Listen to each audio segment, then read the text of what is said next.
Au début, l'Iran pensait pouvoir intimider le monde entier. Leur plan était de lancer une vaste campagne de terreur, non seulement contre un seul pays, mais contre tout le monde. Mais aujourd'hui, la situation a changé parce que les États-Unis ne reculent plus. Et il est clair que l'Iran paye désormais le prix de chacune de ses actions. En quelques semaines, le régime iranien a enchaîné les actions. Ce ne sont plus seulement des cibles militaires, même des immeubles résidentiels ont été bombardés, des cargos ordinaires attaqués et des innocents ont été touchés. Tout cela juste pour forcer les États-Unis à arrêter le combat. Une tactique désespérée. Mais à ce moment-là, il semblait aussi que la patience de l'Amérique avait ses limites. Et quand leur réponse est arrivée, ce n'était pas un simple avertissement.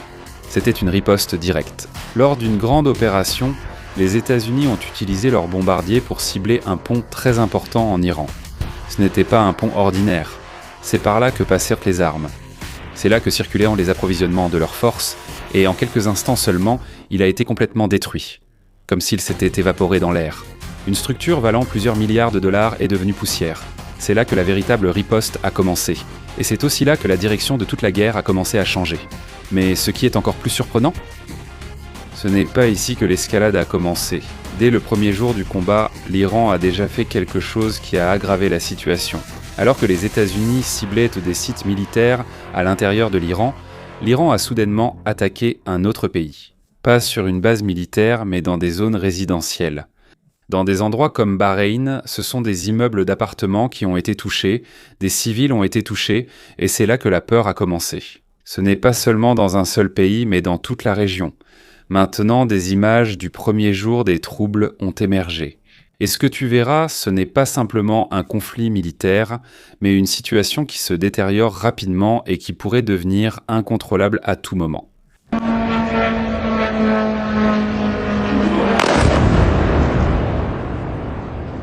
Il y a Iratawad. Ce qui est encore plus surprenant, c'est que même si des pays comme Bahreïn, le Koweït, l'Arabie Saoudite, le Qatar et les Émirats Arabes Unis ont clairement déclaré que les États-Unis ne pouvaient pas utiliser leur base ou leur espace aérien pour attaquer l'Iran, l'Iran a ignoré cela. Et même après presque un mois depuis le début de la guerre, cette condition reste toujours en vigueur. Mais malgré tout cela, l'Iran les a quand même attaqués. Et il n'y avait pas que les bases militaires comme cible. Même les bâtiments civils, les aéroports, les ports et bien sûr les pétroliers. C'est là que le conflit a changé, car il ne s'agissait plus seulement des pays du Moyen-Orient. L'Iran a étendu ses opérations jusqu'aux eaux internationales, en particulier dans le détroit d'Ormuz, un passage maritime très important pour les navires de différents pays. Ce détroit n'appartient pas à l'Iran.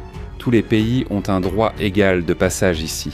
Mais malgré cela, il est quand même devenu une cible. Des cargos, des pétroliers, qui n'avaient rien à voir avec la guerre, ont été attaqués un par un. Il existe même des images filmées par des marins thaïlandais, de simples gens qui voulaient juste rentrer chez eux. Et alors qu'ils essayaient de partir, c'est là qu'ils ont été attaqués. Imagine, ils venaient de Thaïlande, un pays qui n'avait rien à voir avec la guerre, mais ils sont quand même devenus des cibles. Et jusqu'à présent, ils sont toujours poursuivis par la marine iranienne, y compris la marine du CGRI. Maintenant, certains disent que l'Iran n'a pas le choix. Ils ne peuvent pas égaler la puissance militaire des États-Unis. Et pour être honnête, il y a peut-être une part de vérité là-dedans. Mais cela ne change pas une vérité évidente. Quand on cible des civils, il n'y a qu'un seul mot pour ça. Terrorisme, peu importe la raison. Et à cause de ces attaques, la portée de la guerre s'est encore élargie au-delà de ce que l'Iran avait prévu. Et juste hier, Donald Trump a publié une déclaration. Selon Donald Trump, le plus grand pont d'Iran s'est complètement effondré, et il ne pourra plus jamais être utilisé. Il est temps pour l'Iran de parvenir à un accord avant qu'il ne soit trop tard, avant qu'il ne reste plus rien. Bien sûr, maintenant, un débat a émergé en ligne. Est-ce que ce qui a été fait est légal ou non ? Il y a des avocats qui disent que c'est légal, d'autres qui disent que ça ne l'est pas. Et en réalité, je ne suis pas avocat, donc mon opinion n'a pas vraiment de poids sur ce sujet. Mais il y a une chose qui est claire dans l'histoire de la guerre. Les ponts ont longtemps été des cibles. Depuis longtemps, par exemple, pendant la guerre entre la Russie et l'Ukraine, au début, l'Ukraine a même détruit ses propres ponts pour empêcher l'invasion de la Russie. Et quand ils ont contre-attaqué, la Russie a fait la même chose. Ils ont détruit les ponts pour pouvoir fuir et éviter l'ennemi. La destruction fait depuis longtemps partie de la stratégie de guerre de la Russie. Le pont touché en Iran n'est pas n'importe quel pont. C'est l'un des plus importants. Selon des responsables américains, l'armée iranienne utilise ce pont pour transporter des missiles et des pièces détachées de Téhéran vers les sites de lancement dans l'ouest de l'Iran. Mais de l'autre côté, l'Iran dit autre chose. Selon eux, le pont n'est pas encore terminé. Il est encore en construction. C'est pourquoi la discussion est encore plus confuse. Si ce n'est pas fini, comment l'armée peut-elle l'utiliser ? C'est là que la grande question s'est posée. Car selon les rapports, il a longtemps été dit que le pont serait bientôt ouvert au public. Mais son ouverture a sans cesse été repoussée, avec toujours la même excuse. Il est encore en construction. C'est pourquoi les gens ordinaires ne peuvent pas l'utiliser. Mais pendant qu'il reste fermé au public, il continue d'être utilisé par l'armée. Une situation qui rend la vérité encore plus floue. Et pour clarifier cela, un ancien créateur de contenu a donné une explication plus détaillée. Écoutons-le.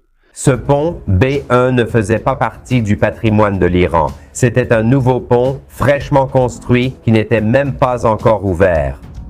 2 raisons expliquent pourquoi il a été frappé. Ils étaient censés l'ouvrir officiellement à la circulation plus tôt dans l'année. Enfin, techniquement, cela devait être il y a 2 ans, l'année dernière, peu importe. Cela a été retardé car, évidemment, les politiques économiques socialistes islamiques ne sont pas très compétentes. Et cela a de nouveau été retardé. Il était censé être ouvert il y a 2 mois, mais il n'était toujours pas prêt, comme vous pouvez aussi le voir là. Sur cette image, ce n'était de toute façon pas terminé. Mais ils ont donné l'impression dans les médias traditionnels que c'était un pont actif, avec de la circulation, et que des civils innocents étaient frappés au hasard par les Américains et les Israéliens. C'est un crime de guerre. Calmez-vous. La raison pour laquelle cela a été frappé, c'est en fait parce qu'il n'était pas officiellement ouvert. Symboliquement, cela en faisait partie. Nous allons frapper votre infrastructure, mais viser quelque chose qui n'est pas encore ouvert. Deuxièmement, cela restait important en ce qui concerne la logistique à l'avenir. Parce que même si ce n'était pas ouvert au public, c'était ouvert au CGRI. Donc, au cours des dernières semaines, le corps des gardiens de la révolution islamique utilisait le pont B1 pour transporter du matériel militaire entre Karaj et Téhéran. Et voici ce que Trump a dit à propos de bombarder l'Iran et de le ramener à l'âge de pierre. Il a été clairement indiqué dès le début de l'opération Fureur épique que nous continuerons jusqu'à ce que nos objectifs soient pleinement atteints. Grâce au progrès que nous avons réalisé, je peux dire ce soir que nous sommes en bonne voie d'atteindre tous les objectifs militaires des États-Unis très bientôt, très bientôt. Nous allons les frapper extrêmement fort au cours des 2 à 3 prochaines semaines. En attendant, nous allons les ramener à l'âge de pierre, là où ils appartiennent. Les discussions sont en cours. Le changement de régime n'était pas notre objectif. Nous n'avons jamais parlé de changement de régime, mais un changement de régime a eu lieu à cause de la mort de tous leurs dirigeants d'origine. Ils sont tous morts. Selon d'autres analyses, certains disent pas que le pont est clairement une cible militaire. Lorsqu'une frappe vise un pont utilisé par l'armée, c'est légal car cela fait partie de la logistique de guerre. Mais c'est là qu'intervient un gros problème, car même s'il y a une justification pour la frappe, la façon dont les dirigeants s'expriment peut aggraver la situation. Lorsque les mots sont trop forts, ils deviennent aussi des armes pour la propagande. Et pour l'autre camp, ils peuvent s'en servir pour faire croire que la cible n'est pas seulement le gouvernement, mais aussi les civils. Un récit que beaucoup trouvent facile à croire.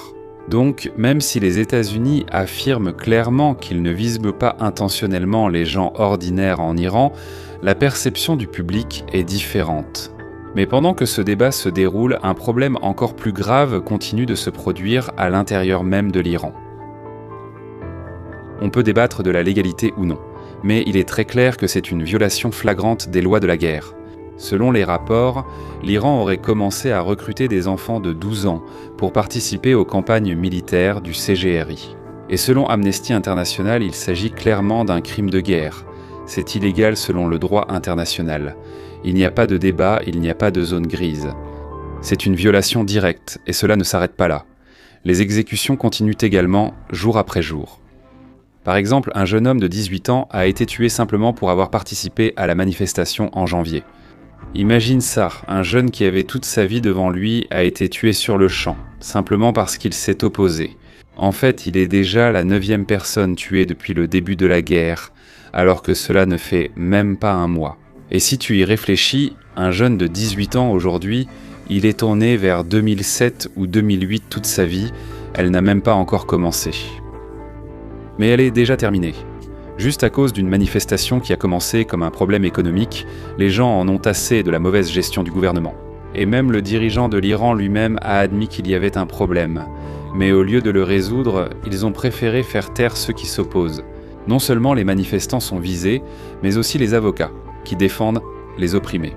Selon les rapports, un avocat spécialisé dans les droits de l'homme a été arrêté simplement pour avoir défendu des personnes arrêtées et tuées sans procédure régulière. Cela signifie que dans ce pays, toute personne qui s'exprime contre l'injustice devient une cible à cause de la peur que les manifestations ne reprennent.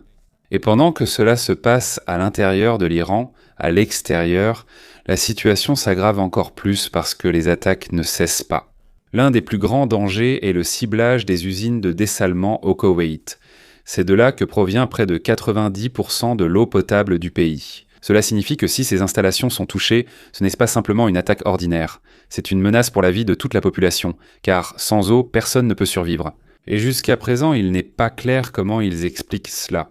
Peut-être qu'à leurs yeux, la présence de soldats américains au Koweït utilisant aussi l'eau fait de l'approvisionnement en eau une cible militaire. Mais si telle est la logique, alors presque tout peut devenir une cible. Et c'est ce qui est le plus dangereux, car la frontière entre militaires et civils disparaît. Mais même eux, il semble qu'ils ont du mal à défendre cela. Alors ce qu'ils font, c'est qu'ils rejettent la faute sur les autres. Dans un incident récent, ils ont pointé du doigt Israël comme étant responsable de l'attaque contre l'usine de dessalement. Et ces dernières semaines, ce schéma s'est répété à plusieurs reprises.